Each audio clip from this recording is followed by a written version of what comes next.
This is Dan Ferrisi, editor with Sound and Communications Magazine. Happy to be joined this morning by Sean Wargo, Senior Director of Market Intelligence with AVIXA. Thanks for joining me, Sean. Thanks for having me, Dan. Pleasure to be here. So we have a lot to cover this morning, and I'd just like to jump right in talking about, obviously, COVID-19 has had a tremendous effect, not just on the commercial AV industry, of course, but the entire country, the world as a whole. And I think we're at a point now where we all recognize that stagnancy is the enemy, complacency is the enemy, because we're really living in very different times. We have to be adapting, we have to be willing to evolve. Do you see the AV integration channel, the AV integration market, as being embracing the idea of evolution and change? And if so, in what ways? Certainly, Dan. Yeah, I'd say that evolution innovation is something that's in our DNA, right? As a technology industry, we are constantly looking to adapt to the latest and greatest technologies, demands, application areas, et cetera. And so while accelerated, this is a situation, certainly unprecedented black swan event that you can't really forecast these things coming. But fortunately for our industry, in some ways, a lot of the changes we're seeing come about were things that had started a while ago. So a reliance on conference and collaboration technology to work with remote workforce, the need to capture, optimize, and distribute content out to remote audiences.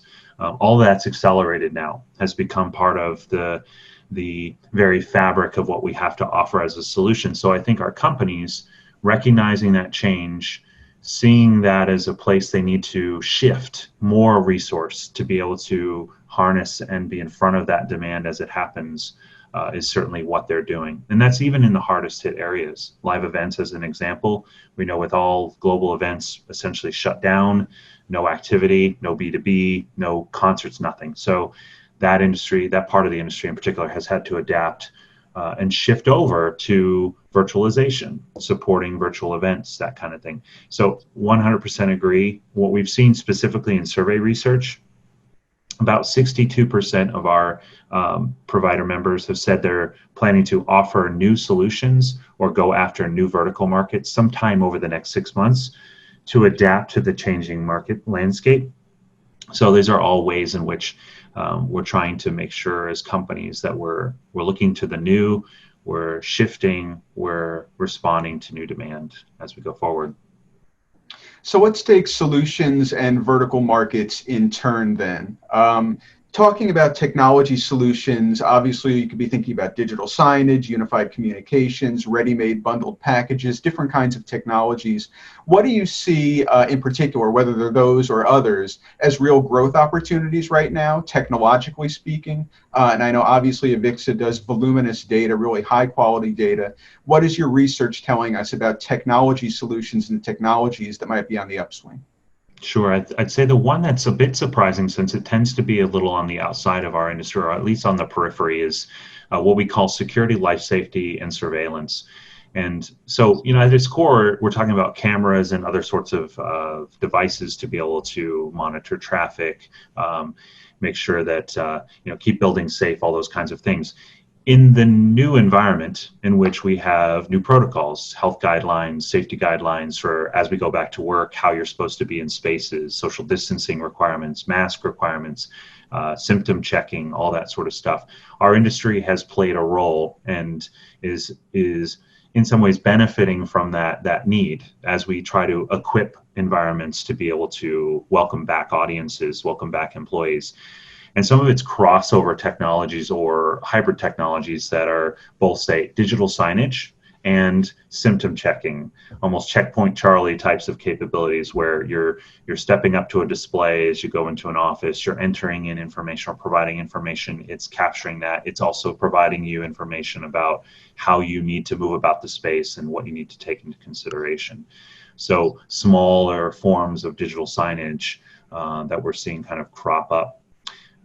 Somewhat related in sort of COVID response is, as we already kind of talked about, this content distribution mechanism. So being able to support events that have gone virtual, being able to support enterprises that want to continue communicating with their audiences, their customers, their stakeholders, their employees, So helping them be able to create, capture high quality content, optimize it, so pre-post production types of support, and then distribute it out. And that could be through digital signs sometimes, that could be through online mechanisms.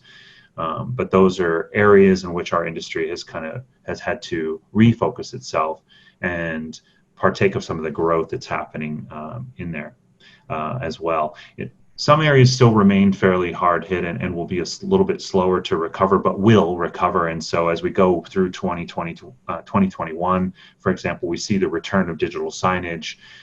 We see the return of, say, learning solutions, in classroom updates, those kinds of things as well. And so that's important to remember, that that stuff's still out there as core parts of our business, that providers keep their toe in that pool. So as it returns to growth, and they're ready and able to benefit from that as well. So let's pivot to the vertical markets for a moment. I know toward the beginning you had mentioned live events, obviously very, very hard hit, and that certainly affects some of the commercial AV verticals, sports and arenas, entertainment venues. Those obviously have a big live event component to them. In terms of the verticals, are there any where you are seeing either growth or at least flatness relative to the possibility of going down? What is your forecast and AVIXA's forecast based on its research and data about where the verticals are going to go over the next 3, 6, 12 months? Yeah, you have some that I would put in the category of high beta. So these are vertical markets that hard hit in 2020, fast to recover in 2021 as we reopen. So hospitality, venues that you talked about, stadiums and museums, theme parks, etc. Retail. So in all those cases, traffic is down to a minimum, if not zero. People aren't traveling, they're not going to stores to shop as much, and of course, we're not going into any of the public venues for large group activity. So hard hit in 2020, but expected to come back as we go into 2021. The timing of that is tricky because we're not sure. The variables that are the easiest to predict are vaccines and treatments. You can kind of see when those might come, but harder to predict is when do people feel comfortable going back into spaces, and that's going to be slow and steady, certainly. So what we look at then instead is, well, what are the areas that may have been hit less hard in 2020 and then are kind of poised to grow? And a couple kind of emerged from that list. One is transportation, somewhat of a surprise because those projects may be few and far between in the past, where you're asked or it's possible for you as a provider to partake of an update in a transportation hub like an airport, a bus station, a train station, etc. But remember, those areas are looking to adapt to new safety guidelines too, and so are making investments, particularly as we go into 2021, to try to account for new protocols, like we did right after 9/11, where we had more security checkpoints. We had a different approach and a different process for checking in. So we can expect that sort of same investment to carry into transportation, and AV to play a significant part of that, even if only in the form of additional digital signage for communicating with travelers as they go through. Media entertainment is another big bellwether for our industry. It's a large chunk of spending in our space, and this is broadcast systems and other capture markets that are focused on capture content and rebroadcast. So media and entertainment we expect to kind of rebound at a little faster rate in 2021 as companies expand their ability to distribute content out. It's kind of related to that solution area we talked about before of content distribution. So that's a big one and expected to grow at a bit faster than normal rate or average rate in 2021. Last but not least in this category would be energy and utility. Here, there's a bunch of things going on, and I think one of it is in COVID, we've also heard of as countries are reemerging and reopening, you're seeing a commensurate shift to more sustainable energy sources and a need to or interest in updating grids to make them more smart, those kinds of things. So we kind of see that as benefiting the Pro AV space too, as command and control centers are updated. Other mechanisms for monitoring are kind of built into the energy and utility systems.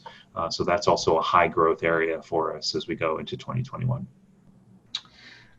Talking about the idea of shifting strategies and being nimble, something that we've noticed, and I think we've seen a lot of ink about, both in the trade press and in the press generally, is this resurgence in drive-in experiences. And obviously not just drive-in movies, but we're talking about drive-in worship now, drive-in concerts. I've even heard about drive-in stand-up comedy. Do you think this is an opportunity for AV integrators? Obviously, it's probably not going to be a fixed install kind of thing, although perhaps if it's going to be a space used continually for drive-in experiences, it could be. Do you feel like it's something that the AV integrator could really benefit from? And is it something that you've heard about, either from AVIXA members or just in your networking and research? Absolutely hearing about it, and it makes perfect sense. You know, the need, the desire to remain engaged with audience, or having audiences kind of stay engaged with us and partake of content, and still have some social interaction to some extent. Yeah, I'm even hearing it in areas of like fitness classes being offered in parks, those kinds of things, where yes, you're going to need PA systems. Maybe you're doing some sort of synchronous opportunity where you're capturing it as well. So where this is probably the best suited is really where live events has an opportunity to kind of pivot or transition to and bridge over this gap, where this is a crucial solution area to maintain interaction. I would and it kind of fits there, because if we classify this, these are temporary kind of pop-up events, and so I would classify it more as short-term opportunity than long-term reality, just because we have to look at the problem that these are trying to solve, which is really how do we account for social distancing but still have an event. The things that the challenges that fixed installations solved, so stadiums and concert halls, was a need for more interactivity, better sound, better video quality, temperature control, environmental controls, lighting, all those kinds of things. So those venues are still the preferred and better venues for most of the activities we're talking about. Think about a movie-going experience, for example. There's a reason why drive-ins kind of tapered off, is because consumers were demanding better picture and sound quality. The in-car speakers, not that great. It's better now, but perhaps still not quite as good as the Dolby Atmos and THX systems that we've grown accustomed to, as well as the stadium seating, etc., and the temperature control and the concessions and all the other sorts of things. So I think while it's a great opportunity for live events companies, particularly, to help support these and provide equipment, be able to have some business, I would say we transition back to more of the in-person activity that we're seeing over the long run, and the fixed facilities in building, etc. Once we're clear of and it's safe to actually go back to more of that close proximity type of situation. So not flash and pan, but certainly an adaptive response that is needed and necessary in this environment, and certainly has some legs as we go into early 2021 even, but probably as we close out that year, we shift back a bit more. So speaking of adaptive response, obviously many of us, all of us, I suppose, have been shifting to working from home. At least we did during March, April, May. And companies have recognized that it really is not deleterious to employees' productivity to have them working from home, including employers that never really had done that before. So now we're seeing companies like Twitter saying, well, we're going to give people a permanent work from home option, our entire workforce a permanent work from home option. Have you been hearing very much about that, the idea of this not being temporary, but rather more and more people shifting to working from home? And if so, how might that affect the corporate vertical, for example? It's a tricky one, and yeah, this is probably the one that we're wondering the most about. I think it's a worthwhile question, because how much stickiness is there to this idea of remote work? What are the challenges that still remain with it? Is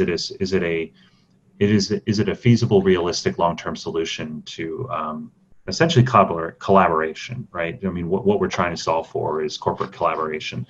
So I think on the positive side of this, there's the now increased appetite and willingness to accept and facilitate that kind of remote work. So what we should be more able to do now is get more time and place independence. If I need to, want to, have to work from home, I can with the technology. So we're seeing an improvement in that technological experience for being able to facilitate remote work.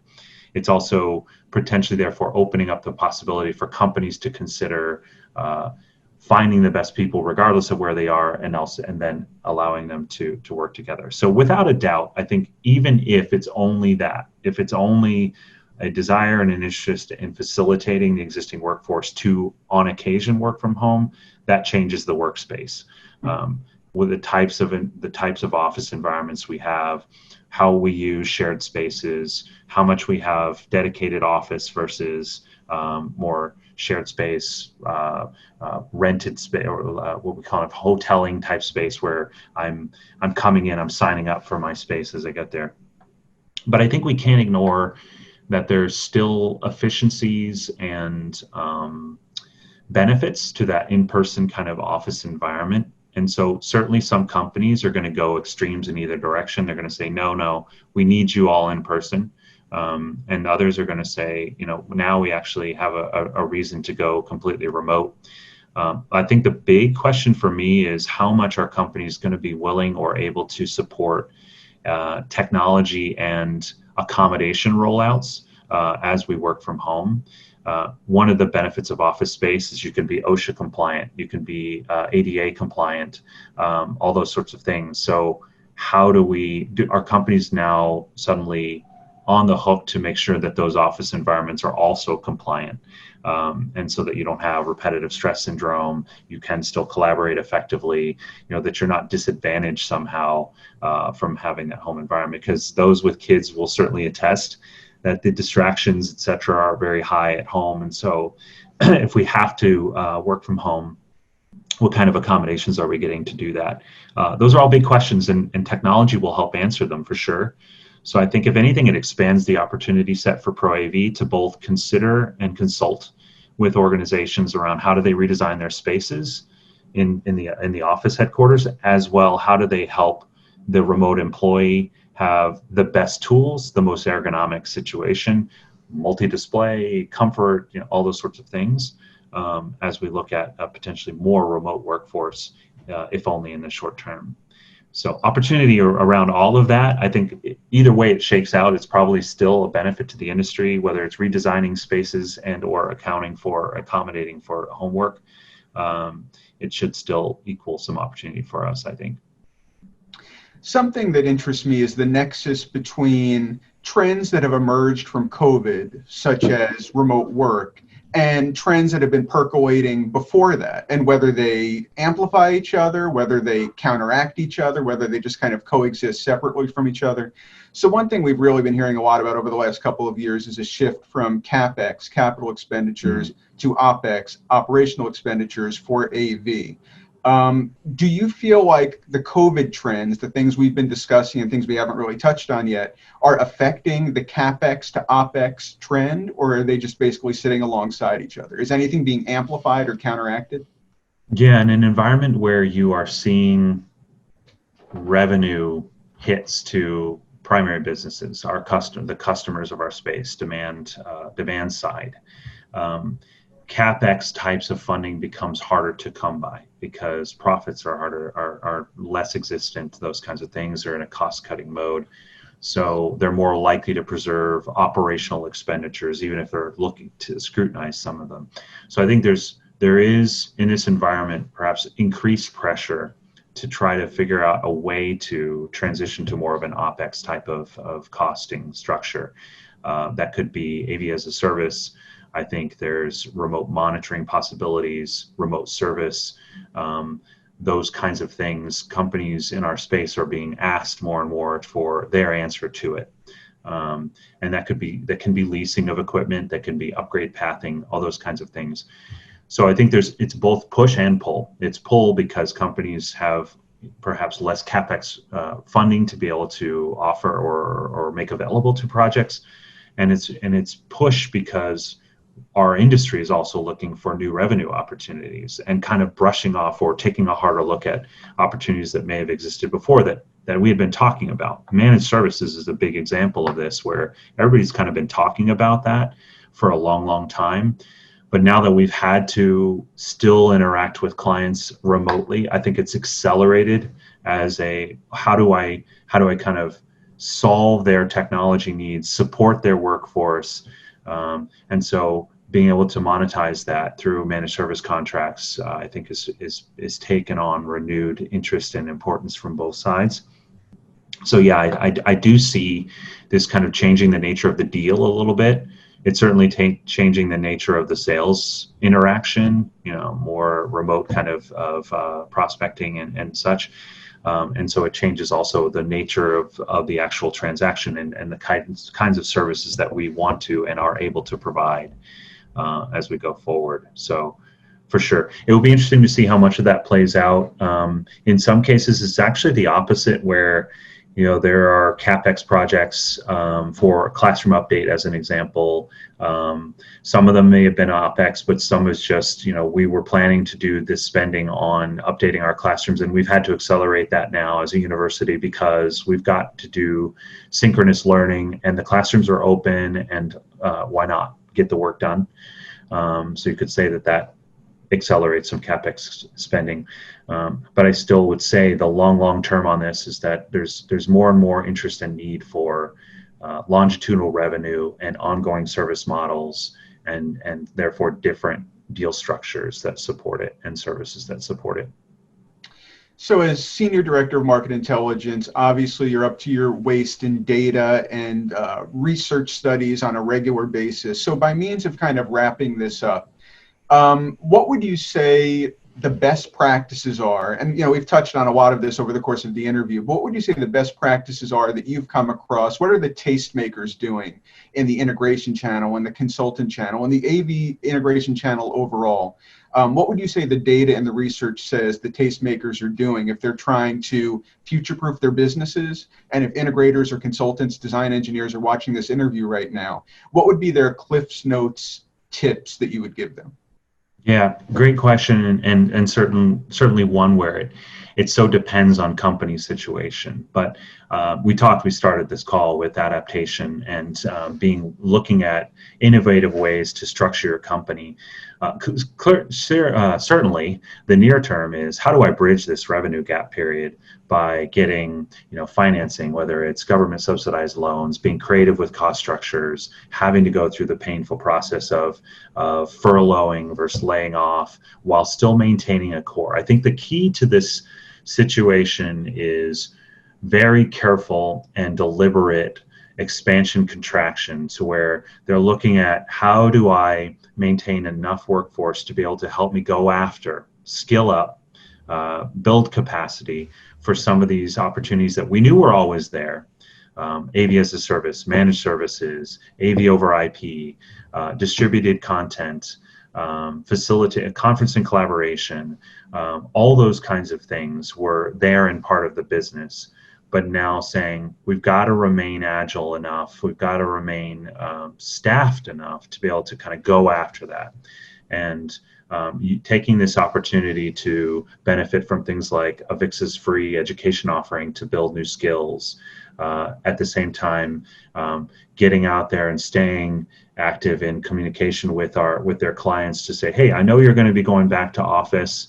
Let's talk about how you might be reimagining your space and how AV fits in. So kind of taking this on and being proactive about those conversations, I think, is part of best practice right now. Totally commonsensical, right? We would all expect that if you're a business owner, you're staying on the phone and talking to your prospects to kind of be on the cutting edge. But some may be waiting for the deal to come to them still. Well, when they feel comfortable, they'll come back and ask me about installation. But I think it's, hey, you know what? I know these are real issues: security, life safety, surveillance, needing to distribute. Have you thought about that as a company? How are you innovating in this area? How can we co-innovate together? Those kinds of conversations are going to separate wheat from chaff as we go forward, and successful, non-successful companies as they bridge this period. But that's glossing over the hard reality of, the industry is hard hit. We are in a revenue decline period, and so not everyone is in a cash situation that is conducive to, this kind of activity. It's very aggressive cost cutting to pare down to a minimum, so in the hopes that you can reemerge. And so I have to affirm that, right? I have to affirm the fact that some businesses are saying we're having to close, even as some are saying we're adapting, we're shifting our capabilities, and we're now at full capacity as a result.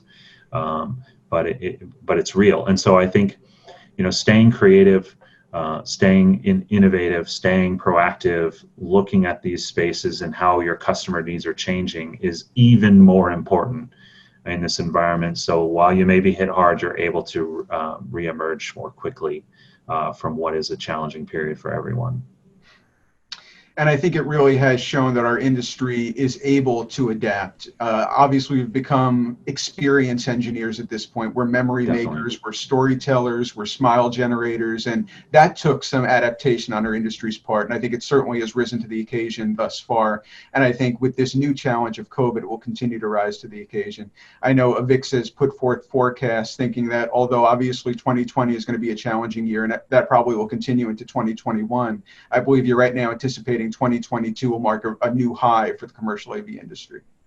Absolutely, yeah. 2022, a 2-year recovery cycle is what we're kind of thinking, which would be fast in historical concept, but certainly precedented. Each time we face crisis or disruption, we've been getting faster and faster at that adaptation. The last you could say was probably recovering from the last recessionary period, and we weathered that pretty well, adapting to the shift from hard codec to soft and analog to digital, those kinds of things. So yeah, 2-year period, 2022 looks like when things actually start to grow meaningfully. But you hit on a great point, and I think that we can't forget that technology is a core and a required part of exceptional experience, and even more so today. Our technology is playing a crucial role in allowing us as a society to continue functioning, to continue collaborating, to stay entertained, even if not in the same way, to delight, to keep smiles. All those sorts of things you mentioned is great fuel for us as an industry and helps us come out of this better than we were before. And we will come out of this better. Well, thank you so much, Sean. I really do appreciate you taking the time. This is Dan Ferrisi, editor with Sound and Communications Magazine. Happy to have been joined by Sean Wargo, Senior Director of Market Intelligence with AVIXA. Thanks so much, and have a great rest of the day.